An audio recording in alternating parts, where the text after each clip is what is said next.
इस फिल्म के आगाज में दिखाते हैं कि 19 रिंग्स बनाई जाती हैं। ये रिंग्स बहुत पावरफुल होती हैं। इन 19 रिंग्स में से 3 रिंग्स एल्फ्स को दे दी जाती हैं। एल्फ सबसे ताकतवर, समझदार, होशियार और ईमानदार होते हैं। इनके पास ताकत होती है कि वो मर नहीं सकते। 7 रिंग्स दे दी जाती हैं बोनों को। बोने पहाड़ों के नीचे रहते हैं और सोना तराशने में माहिर होते हैं। 9 रिंग्स दे दी जाती हैं इंसानों को, जिन्हें ताकत की लालच सबसे ज्यादा होती है। लेकिन इस सब के बीच एक और रिंग बनाई गई और वो रिंग बनाने वाला डार्क लॉर्ड सारोन होता है। और इस रिंग में सबसे ज्यादा ताकत होती है ताकि वो पूरी दुनिया पर हुक्मरानी कर सके और सबसे ताकतवर बन जाए और सबको अपना गुलाम बना ले। रिंग बनाने के बाद डार्क लॉर्ड सारोन एक एक करके सबको अपना गुलाम बनाना शुरू कर देता है। पर इंसानों और एल्फ्स की आखिरी फौज डार्क लॉर्ड सारोन के खिलाफ लड़ती है और इनको जीत भी मिल रही होती है। पर जब सारोन खुद लड़ाई में आ जाता है तो बाजी बिल्कुल पलट जाती है और इसी दौरान सारोन इंसानों के बादशाह को भी मार देता है। और फिर उस बादशाह का बेटा इसिल्डोर भी पहुंच जाता है और वो अपने बाप की तलवार उठा रहा होता है। तब भी सारोन उसके बाप की तलवार पर पांव रख कर तलवार को तोड़ देता है। उसके बाद वो अपना हाथ इसिल्डोर की तरफ करता है तो इसिल्डोर अपने बाप की तलवार उठाकर उसकी उस उंगली को काट देता है जिसमें उसने रिंग पहनी होती है। और उसके जिस्म से रिंग अलग होने के बाद सारोन और उसकी फौज राख बनकर उड़ जाती है। और इस तरह डार्क लॉर्ड सारोन हार जाता है और रिंग बादशाह के बेटे इसिल्डोर के पास चली जाती है। और इस रिंग की सबसे खास बात ये होती है कि ये जिस किसी के पास भी आए तो वो इस रिंग को किसी कीमत पर छोड़ना नहीं चाहता,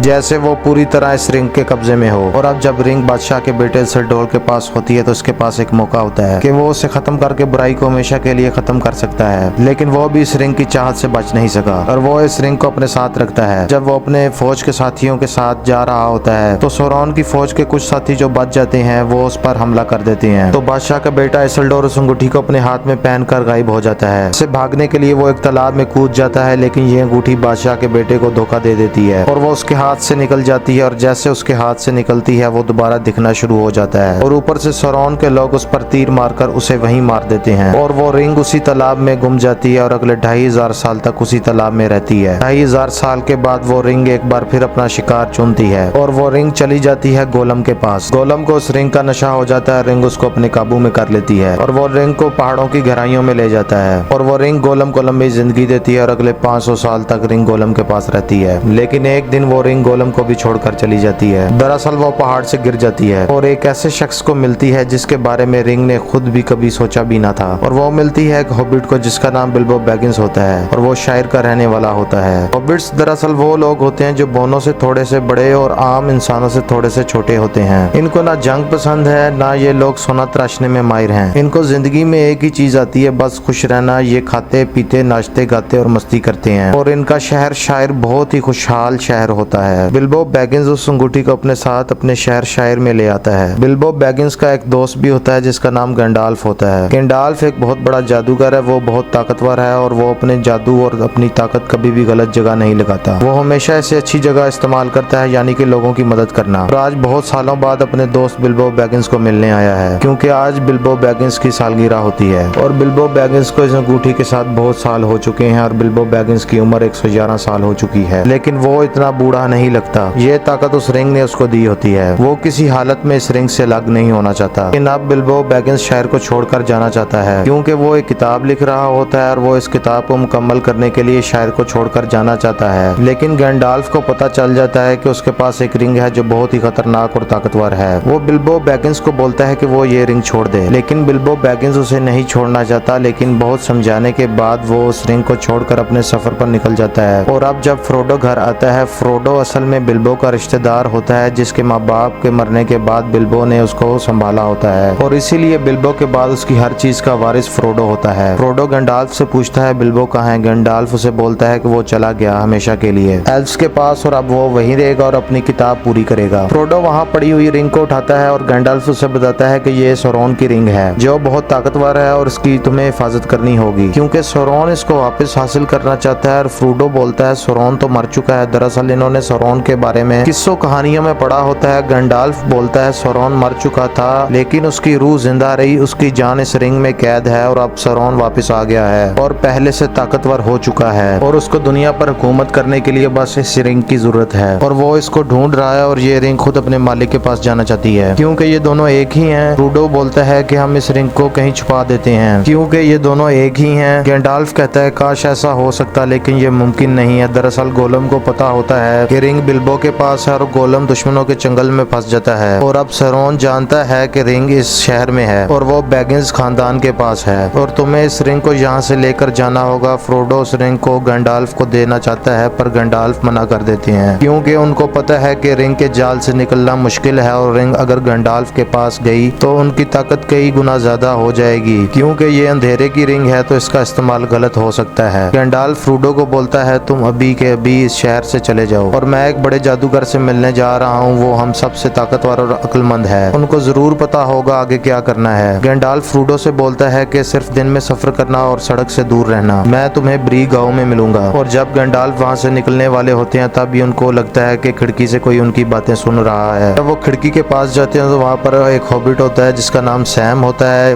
वो फ्रोडो का दोस्त होता है। गैंडाल्फ उसे कहता है कि तुम फ्रोडो के साथ जाओगे और कभी उसे अकेला नहीं छोड़ोगे। और फिर सैम और फ्रोडो अपने सफर पर निकलते हैं और जब सैम और फ्रोडो थोड़ा आगे जाते हैं तो उन्हें दो और हॉबिट मिलते हैं जिनका नाम मैरी और पिपिन होता है। और ये चारों मिलकर सोचते हैं कि ये चारों ब्री गांव की तरफ जाएंगे और उन्हें वहाँ गैंडाल्फ मिलेंगे। और जब ये रास्ते में होते हैं तभी एक काले कपड़े पहने एक साया आता है। ये चारों एक दरख्त के नीचे छुप जाते हैं और साये को पता चल जाता है कि रिंग आसपास ही है। फ्रोडो उस रिंग को ना चाहते हुए भी पहनने लगता है और ऐसा इसलिए होता है कि रिंग अपने मालिक के पास जाना चाहती है। और एक बार फ्रोडो ने वो रिंग पहन ली तो सोरोन के आदमियों को पता चल जाएगा कि वो रिंग आसपास ही कहीं है और वो इस रिंग को फ्रोडो से ले लेंगे। लेकिन तब भी सैम उसे रोक देता है और वो चारों वहाँ से निकल जाते हैं और काला साया उनका पीछा शुरू कर देता है। थोड़ा दूर एक कश्ती होती है, वो चारों के चारों उस कश्ती में बैठकर वहाँ से निकल जाते हैं और वो काला साया इनको नहीं पकड़ पाया और वो वहीं पहुँच जाते हैं जहाँ गैंडाल्फ ने इनको मिलने का कहा होता है। दूसरी तरफ दिखाते हैं गैंडाल्फ अपने सबसे बड़े जादूगर के पास जाता है, उसे सारी बातें बताता है तो सारोमान कहता है हमें सारोन के साथ मिल जाना चाहिए। सारोमान जादूगर का नाम होता है, हालांकि सारोमान पहले ही सारोन से मिल चुका होता है। वो गैंडाल्फ को कहता है हम सारोन से जीत नहीं सकते, हमें उसका साथ देना चाहिए। गैंडाल्फ उसका साथ देने से मना कर देता है। वो गैंडाल्फ को पकड़कर कैद कर देता है और इसीलिए गैंडाल्फ वहाँ पहुँच नहीं पाता। और ये चारों हॉबिट जब उसका इंतजार कर रहे होते हैं तो वहाँ पर एक और आदमी होता है जिसका नाम होता है स्ट्राइडर और वो जंगल में रहने वाला होता है और उससे कोई बात नहीं करता और वो इन चारों हॉबिट्स को बहुत ध्यान से देख रहा होता है। गैंडाल्फ ने फ्रोडो को मना किया होता है कि किसी को ना बताना कि तुम्हारा नाम फ्रोडो बैगिंस है, क्योंकि सोरोन को पता होता है कि बैगिंस के पास रिंग है, इसलिए वो अपना नाम किसी को नहीं बताता। लेकिन इन चारों हॉबिट्स में से एक हॉबिट जिसका नाम पिपिन होता है वो वहीं उसी रेस्टोरेंट में किसी को बता रहा होता है कि हमारे साथ एक बैगिंस है। वो वहीं उस रेस्टोरेंट में किसी से बात कर रहा होता है कि हमारे साथ एक बैगिंस भी है। तभी फ्रोडो भागता जाता है ताकि उसे रोक सके, तभी उसका पाँव फिसलता है तो वो नीचे गिर जाता है। जैसे ही नीचे गिरता है तो उसके हाथ से अंगूठी छूटकर ऊपर चली जाती है और अंगूठी को पकड़ने की कोशिश में अंगूठी हाथ की उंगलियों में आ जाती है और फ्रोडो गायब हो जाता है। तो सोरोन के आदमियों को पता चल जाता है कि वो कहाँ है और वो सारे उसी तरफ बढ़ते हैं जिधर ये चारों हॉबिट्स होते हैं। उसके साथ साथ फ्रोडो को एक आंख भी नजर आती है, चारों तरफ आग की लपटों से गिरी हुई है और वो बोलता है कि मुझे पता है कि तुम कहाँ हो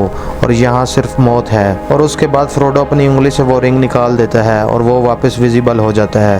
तभी वो आदमी जिसका नाम स्ट्राइडर है वो उसे पकड़ लेता है और उसको एक कमरे में ले जाता है और फ्रोडो को कहता है तुम लोगों का ध्यान अपनी तरफ करने में माहिर हो, तुम ऐसा नहीं कर सकते क्योंकि तुम्हारे पास जो है वो बहुत खास है और मुझे पता है तुम्हारे पीछे कौन है। और वो उनको उनके कमरे में नहीं सोने देता बल्कि इनको अपने कमरे में सुलाता है। तभी रात को सोरोन के लोग वहाँ पर आते हैं पर उनको उस कमरे में कोई नहीं मिलता, लेकिन फ्रोडो और उसके दोस्त उन आदमियों को खिड़की से देख रहे होते हैं। फ्रोडो बोलता है वो कौन है, स्ट्राइडर बोलता है वो सोरोन के आदमी हैं और वो उनको कहता है कि तुम गैंडाल्फ का ज्यादा देर इंतजार नहीं कर सकते, हमें यहाँ से निकलना होगा। और सुबह ये पांचों के पांचों जंगल की तरफ निकल जाते हैं। तभी इनमें से एक बोलता है कि हम जा कहाँ रहे हैं। स्ट्राइडर कहता है एल्फ्स के घर और ये पांचों के पांचों एल्फ्स के घर की तरफ निकल पड़ते हैं और 2 दिन के सफर के बाद ये किले में आसरा ले लेते हैं। स्ट्राइडर बोलता है मैं आसपास कुछ देख कर आता हूँ और तुम सब यहीं रुको और वो जाने से पहले सबको तलवारें देकर जाता है। और जब फ्रोडो सो रहा होता है बाकी के तीनों हॉबिट्स आग जलाकर कुछ पका रहे होते हैं। तभी फ्रोडो भागता हुआ आता है और आग बुझा देता है। वो बोलता है तुम्हें यहाँ आग नहीं जलानी चाहिए और तब तक सोरोन के आदमी उस जाले को देख लेते हैं और वो उनकी तरफ बढ़ना शुरू कर देते हैं और आहिस्ता आहिस्ता उस किले की तरफ आ रहे होते हैं और पहुंच जाते हैं। वहाँ स्ट्राइडर नहीं होता तो वो चारों हॉबिट्स पर हमला कर देते हैं। तभी फ्रोडो रिंग को पहन लेता है, तब भी सोरोन के आदमी उसको देख सकते हैं क्योंकि वो ना जिंदा है ना मुर्दा है और फ्रोडो को तलवार से मारते हैं। तभी स्ट्राइडर आ जाता है वहाँ और सबको मार देता है और अब फ्रोडो जख्मी है और इसी दुनिया में वापस आ जाता है। और इसके बाद स्ट्राइडर और तीनों हॉबिट्स फ्रोडो को इलाज के लिए ले जाते हैं, लेकिन जहाँ इनको पहुँचना है वो वहाँ से 6 दिन के फासले पर है। फ्रोडो की तबीयत लगातार खराब हो रही होती है, उसका जिस्म ठंडा हो रहा होता है। तभी एक हॉबिट स्ट्राइडर से पूछता है इसे क्या हो रहा है। स्ट्राइडर बोलता है ये मुर्दों की दुनिया में जा रहा है, क्योंकि सोरोन के आदमी की तलवार से जख्मी हुआ है, इसलिए ये अब उनकी दुनिया में जाने वाला है। तभी एक एल्फ आती है, ये स्ट्राइडर को जानती है।